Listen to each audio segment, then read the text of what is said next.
Mink, por favor, é com você. Deixa eu te botar aqui o microfone. Bem, bom dia, boa tarde a todas e a todos. Queria cumprimentar todos os que estão aqui participando, elogiar a iniciativa do Sintel de promover, né, essa semana de debates e, naturalmente, também elogiar aqui o tema escolhido por essa saga aqui, Nicodemos Sena. Ele faz esse passeio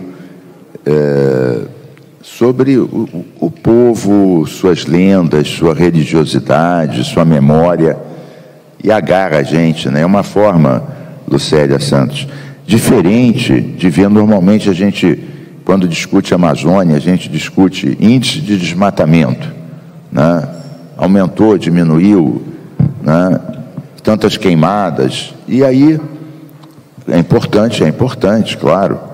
Eu fui 2 anos ministro do Meio Ambiente, reduzimos a metade o desmatamento, a gente ficar de olho nisso tudo, claro. Toda semana eu me metia lá nas operações Boi Pirata, né, com a turma do IBAMA, do ICMBio, na época que essas instituições podiam agir realmente defendendo o patrimônio ambiental, na época que a FUNAI defendia os índios, os indígenas. Hoje em dia acabou virando o contrário, né? Uma entidade que é instrumentalizada para atacar os direitos dos indígenas, né? A mesma questão, o INPE, que nos ajudou tanto, né, no identificar as áreas através dos satélites.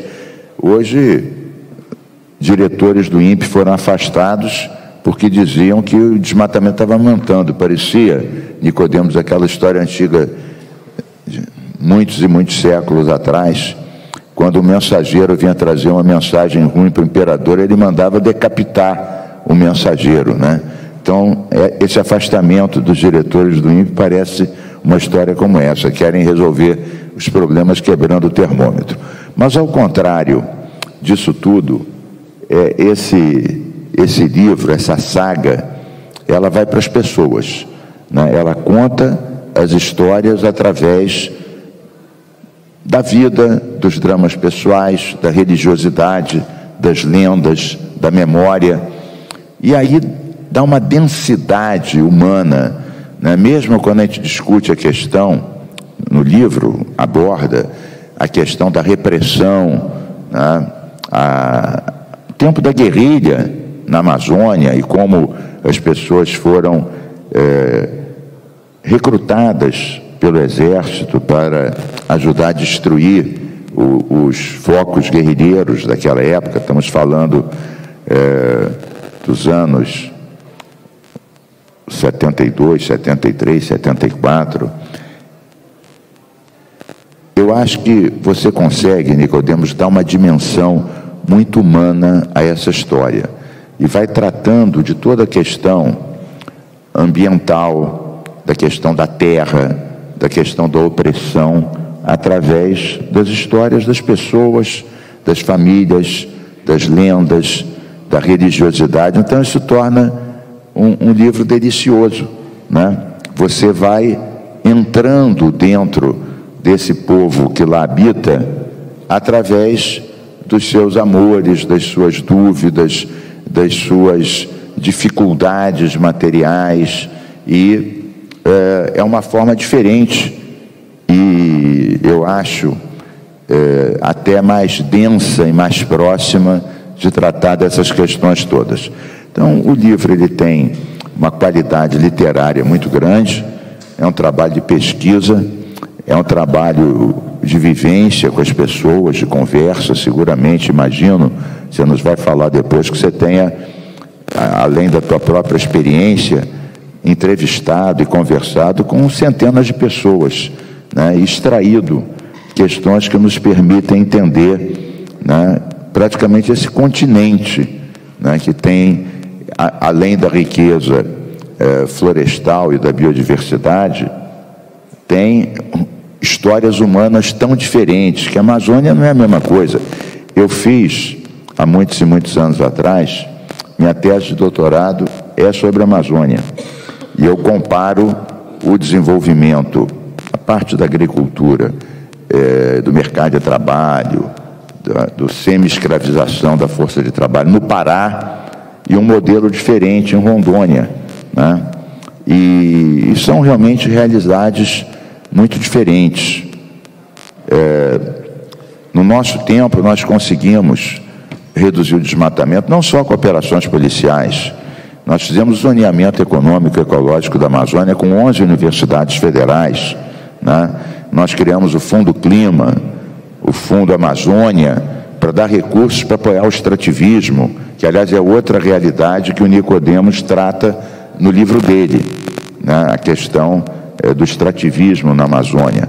Então, hoje em dia, a Amazônia é um ponto importante do debate, né? Mesmo o presidente Lula, ele tem falado de como a Amazônia pode gerar muitos e muitos, milhares, centenas de milhares de empregos verdes, com tecnologia, mantendo a floresta em pé, valorizando a pesquisa, a ciência, com fármacos, com produtos da área da saúde, da área da alimentação. E nós vemos que isso tudo passa pelo povo da Amazônia. O zoneamento econômico e ecológico é importante, porque não basta você dizer, Lucélia Santos, você que é uma conhecedora também, a Lucélia, grande companheira do Chico Mendes, eu também fui grande companheiro do Chico Mendes, homenageei o Chico Mendes aqui no Rio, estive com ele na Amazônia. A Lucélia tem dedicado uma parte da vida dela à defesa dos povos indígenas, né? Dos ambientalistas, o legado do Chico Mendes, e também uma expressão da cultura, da defesa das mulheres. Então, acho que esses temas, eles acabam se combinando, né? Porque você olha a Amazônia, você tem que ver aquela população. O zoneamento econômico e ecológico diz o seguinte: olha, nessas áreas já desmatadas, você pode desenvolver tais e tais atividades, gerar empregos. Nas áreas do extrativismo, você pode fortalecer a cadeia do extrativismo sustentável, né? E em essas áreas que têm que ser preservadas, pode ter ecoturismo, pode ter pesquisa, pode ter várias coisas. Então, na verdade, é possível, é necessário criar milhares de empregos sem destruir o bioma, sem destruir os povos indígenas, ao contrário. O Nicodemos, ele vai atrás de várias lendas também e as diferenças nos próprios indígenas, né? A visão de mundo deles, né? E nós conhecemos várias lideranças indígenas que também escrevem sobre isso e nos mostram um ideário, uma visão de mundo, né? Um universo completamente diferente. E quando se fala também dos índios, eu recentemente aprovei uma lei na Assembleia, que virou lei aqui no Rio de Janeiro. Aliás, está aqui a Eliane, vulgo Lili, que está aqui, uma assessora minha, que foi quem deu a ideia, uma lei que determina o ensino das culturas afro-indígenas nas escolas públicas, porque isso é muito importante, porque ninguém nasce racista, as pessoas aprendem a serem racistas, essa que é a verdade. Então, o ensino das culturas afro-indígenas é uma forma de combater o racismo desde os bancos escolares. Tem muita gente que acha que a África é uma coisa só. Cada país, cada etnia tem a sua cultura, a sua religião, o seu artesanato, a sua riqueza. Mesma coisa os povos indígenas, não existe os indígenas. Vários idiomas, lendas diferentes, visões de mundo diferentes. Então, esse conhecimento desde os bancos escolares, porque você tem que conhecer, e você ama o que você conhece, você defende o que você ama. Então não basta, nós temos a DECRAD, que a gente lutou anos até que ela foi instalada, que é uma delegacia de combate à intolerância religiosa e ao racismo, porque isso não se resolve só com polícia, você tem que resolver com isso, com cultura. E eu termino dizendo o seguinte: queria louvar os escritores, louvar o povo do cinema, do teatro. Está aqui a Lucélia Santos, que também defende as demandas dessa categoria tão oprimida nesse governo, né? Que começou rebaixando, querendo extinguir o Ministério da Cultura. Então, eu falo sempre o seguinte: eu fiz várias leis contra o racismo, contra o machismo, contra a LGBTfobia, mas não tenho ilusão, Nicodemos, que a gente vai acabar com o racismo com uma lei. Seria ótimo acabar com o machismo por uma lei. Isso é uma herança perversa da cultura do escravismo colonial. Então você tem que combater isso com as lutas dos ambientalistas, dos indígenas, dos seringueiros, com leis, claro, e com cultura, com expressões culturais. Então, isso é uma formação, é uma interação de várias áreas, e a cultura, e aí eu estou falando dos livros, do cinema, do teatro, combinado com as lutas sociais, com as leis avançadas, aí sim tem um dom de reverter a cultura do estupro, né? A cultura do racismo, a cultura da devastação, né? Considerar normalidade isso. Então encerro dizendo isso, louvando os escritores, os artistas, louvando o sindicato e dizendo que a gente está prestes a virar uma página de obscurantismo, de devastação, obscurantismo, violência e preconceito. E claro, o movimento sindical, unido ao movimento da cultura, tem um papel determinante na virada dessa página. Parabéns, Sintel, parabéns àqueles que se dedicam à cultura, né, à boa criatividade, que no fundo, o que é um povo? O que é a identidade? Não é a soma de carros e edifícios, é a sua memória, é a sua literatura, é a sua cultura. Isso a gente tem que lutar sempre por isso. Nicodemos, por favor. Bom, primeira coisa, quero dizer que estou muito feliz de estar aqui nesse momento, né? É um momento único, né? Eu vivo o presente, eu não tenho futuro nem passado, procuro não ter, vivo o presente. Então esse momento aqui é a minha vida aqui, neste ponto, né? E eu sempre digo que até os grãos de areia, né, se procuram, mas precisa alguém pisar na areia para eles se moverem, né? E as coisas têm se movido na minha vida, né? Sem atropelos, sem buscas desenfreadas, né? Eu levei 10 anos para escrever esse livro, e o título diz, né, A Espera do Nunca Mais.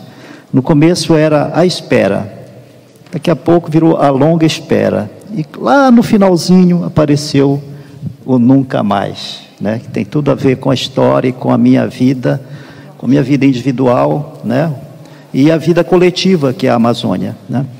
Eu sou jornalista, vim nascer no Oco da Selva, mais ou menos num barco convencional, 2 dias de viagem da cidade de Santarém. Hoje se faz essa viagem 4, 5 horas em voadeiras, né? Tem as lanchas na Amazônia agora, modernizou um pouco o transporte. Acabei de chegar de lá em julho, né? Fui ao lugar onde nasci. Parte, né? O palco de A Espera Nunca Mais, da primeira e da terceira parte, né? Muito obrigado ao Sintel, obrigado a essa iniciativa maravilhosa, né, de reunir, retomarmos, né, a nossa luta, né, organizadamente, né, pela cultura, num momento tão necessário, né? É uma encruzilhada, nós estamos diante de uma encruzilhada histórica, né? E nós precisamos lutar, né? E a minha arma é a palavra, né? Eu não sei atirar, né? Se bem que no quadro atual até que é bom, né? Estou pensando em começar a aprender também. Mas eu acho que não haverá necessidade disso, né? Se nós nos unirmos, né? E atuarmos, né? Eu estou aqui perto desse homem aqui, né? Falar as palavras tão maravilhosas que ele falou. Ele contextualizou já, porque A Espera Nunca Mais é um fenômeno literário, tá? Mas é também o pano de fundo dele, o contexto, né? É histórico, é político, antropológico, né? Mítico, sociológico, né? E o Mink, né, com essa capacidade de síntese, né? Não precisa nem eu falar mais, vocês entenderiam, se vocês forem ler esse romance, vocês vão ver o que o Mink resumiu, é isso o livro, né? Com a minha vivência de moleque de beira de rio, eu nasci ali, uma região que é a descendência dos Maró, o rio Maró, Arapiuns, outra etnia, né? Que felizmente as duas etnias tiram dizer ao mundo, existimos de novamente, que estavam extintas para os brancos. Agora fui lá, tem uma placa, etnia Maró, onde eu nasci, mas uns 100 quilômetros abaixo, etnia Arapiuns. Eu vibrei, tirei foto e mostrei para minha filha e chorei. Tomada de consciência, né? E uma luta muito difícil, porque tem os antropólogos, né? Financiados pelos latifundiários, pelo agronegócio, pela oligarquia local feroz, né? E tem também o nosso povo, né? Ao lado dos indígenas, né? Então, quer dizer, com essa minha vivência e a minha experiência, né? Eu vim para cá com 18 anos, para São Paulo, com uma trouxinha nas costas, sem roupa de frio, quase que eu morro na primeira semana. Fui morar num cortiço em São Caetano do Sul, pensando que estava em São Paulo, estava em São Caetano do Sul, operário numa malharia, estudando à noite para concluir o 2º grau, em 77, né? E uma amazônida, né? Até aqui, com a garganta entalada, para dizer ao mundo, né? O que era, né? A minha terra. E, de certa forma, continuo com a garganta, né? Entalada. Escrevi esse livro que foi me joguei todo nesse romance, primeiro romance meu, depois vieram os outros, não menos trabalhados, né? Mas esse é o romance da minha vida, né? E que a Amazônia está aí, né? No texto e contexto, né? O texto é a literatura, o contexto é a sua história, sua gente, suas lutas, né? O que Lucélia faz e fez, né? Que está, digamos assim, ao lado, né? Desses povos, das etnias, dos seringueiros, né? A sua luta, né? Lá com os seringueiros, é o que o Celso Mink, né? Tem feito em toda a sua vida, né? Mesmo antes, né? Mesmo antes, você já estava certamente, né, envolvido com essa luta, né? A luta pelo Brasil, a luta pela liberdade, a luta para que nós realmente tenhamos um país em que todas as vozes, todas as multiplicidades, a multiculturalidade, né? O país multiétnico que nós somos, né? Nós temos mais de 305 povos, né? E nações dentro do território brasileiro, falando mais de 105 línguas, né? Mais de 100 línguas sendo faladas nesse território, né? Quer dizer, essa luta que vocês travam é a minha luta, né? Como escritor. Eu optei pela literatura, deixei de lado até o jornalismo, em uma carreira jurídica, que eu me formei na USP, né? Jornalismo na PUC de São Paulo e direito na Universidade de São Paulo. No entanto, chegou um momento que eu digo, o que eu sou neste mundo, né? E a minha missão é trazer ao Brasil e ao mundo, através da literatura, né? A humanidade, né? Amazônica. Mais da metade do território brasileiro, meus irmãos, né? No entanto, parece que é tão distante, né? Tão distante. Vamos conversar sobre a Amazônia. Eu não tenho geralmente eu me calo, né, diante das barbaridades que eu escuto, né, dos brasileiros, né? Não conhecem a Amazônia, não sabem o que estão falando. Isso, inclusive, jornalistas, escritores, né, pessoas que se metem, todos têm um projeto para a Amazônia, todas as pessoas têm uma opinião sobre a Amazônia, né? Mas pouca gente realmente conhece. Para conhecer, precisa descer ao chão, precisa sair do roteiro turístico. Eu vejo muitas entrevistas, né, feitas ali em frente de Manaus, ou em frente de Belém, naqueles restaurantes ali, né? O sujeito atravessa o rio Guamá e se põe a falar com um pano de fundo, que é uns açaizeiros. E lá ele perrora sobre a Amazônia, né? Isso, para mim, não tem valor nenhum. Mas, eu encerrando, né, eu peço que vocês faça uma viagem para a Amazônia, fora do roteiro turístico, né? Eu tenho centenas de famílias dispostas a recebê-los, né, no interior da Amazônia. Passar uns 4, 5 dias no interior da Amazônia, acompanhá-los, né, na pesca, ir na casa de farinha, né, ver como é que é. Na minha terra, quando é 6 da tarde, 18 horas, quando o sol se põe, todos se deitam. Quando é 6, 6 e meia da manhã, com o sol, até as crianças se levantam, né? Há uma divisão de tarefas nas comunidades, na comunidade onde eu nasci, que existe ainda lá, meu primo de 58 anos, é o que remanesceu, né, da família lá, com sua renca de filhos. Todos vão para alguma tarefa diária. Uns vão para o rio pescar, outros vão para o roçado, se é tempo de roçar, de plantar, ou tempo de colher, né, e fazer a farinha, né, na casa de farinha, e todos juntos, as crianças juntos, os velhos, não há professor nem aluno, não há hierarquia. Na casa de farinha, as crianças de 5 anos estão com uma faquinha, de verdade, não é de brinquedo não, imitando os pais, né? As mulheres completamente à vontade, largadas, os homens também com seus calçãozinhos descalços, brincando e tirando sarro um do outro. Isso é uma coisa linda, né?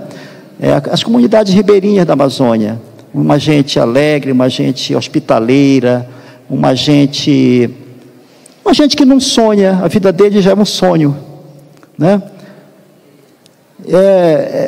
A gente vai para a Amazônia, para o interior da Amazônia, para onde eu vou, né? Minha terra, a gente sai com a sensação de que não há futuro, porque é um presente dilatado, é um outro tempo, né, Celso? Né, Carlos? Um outro tempo. O tempo na Amazônia e para as comunidades, o povo da Amazônia, os povos, não é um tempo linear, passado, presente e futuro.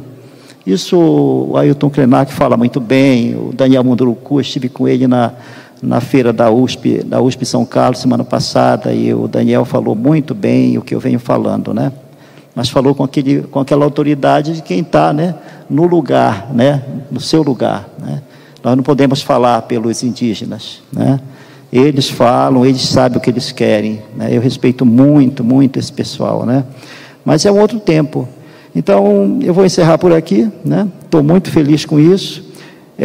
Eu escrevi meus livros, né? Eu acho que o escritor escreve, o leitor lê, o crítico critica, elogia ou critica, né? Ou desmancha o livro, e o escritor tem de ficar na dele. A Espera Nunca Mais está sendo cogitado por uma grande produtora, né? Nós estamos em negociação para ele ser levado, para ser transformado num seriado, porque ele é tão grande que não pode ser nem um filme, seria um filme de, sei lá, 40 horas, né? Então, quer dizer, eu desafio vocês a lerem esse livro. Ele está na banca ali, da Cotter Editorial. Eu agradeço muito ao Salve Niecotter, que é um editor ousado, né? Ousado de publicar esse livro, bancar esse livro, 3ª edição. Foi lançado em 1999. Com esse livro eu ganhei o prêmio no Rio de Janeiro, concedido pela União Brasileira de Escritores. Nesse ano eu estava trabalhando na província do Pará, em Belém. Foi uma grande alegria, recebi um telefonema, dizendo: teu livro ganhou o prêmio Lima Barreto Brasil 500 anos, na virada dos 500 anos, vocês lembram, né? Descobrimento, aquela coisa, né? E aí me trouxeram para o Rio, pagaram, eu vim, recebi a homenagem na Academia Brasileira de Letras. A partir daí saíram resenhas no Globo, Folha, saiu a 2ª edição e agora a 3ª edição, né? Eu recomendo. É o romance total da Amazônia, né? Para publicá-lo, para escrevê-lo, eu li muitos livros. O Rio Comanda a Vida, eu indico a vocês, do Leandro Tocantins, né? Rio Comanda a Vida. O Rio comandava a vida até 1960, na Amazônia. A partir de 1960, a estrada comanda a vida. A estrada. Ditadura, né? Inverteu a coisa. Rasgou a Amazônia, e levou milhares de pessoas às levas, né? Se os africanos vieram em levas da África, a ditadura militar levou levas de pessoas do Sul desapossadas, expulsas pelo latifúndio que estava se formando. Pois é, essa saga é mostra que a Amazônia é um lugar que tem povo, gente, não é qualquer lugar para ser negociado assim, né? Não se trata disso, trata de uma terra de gente.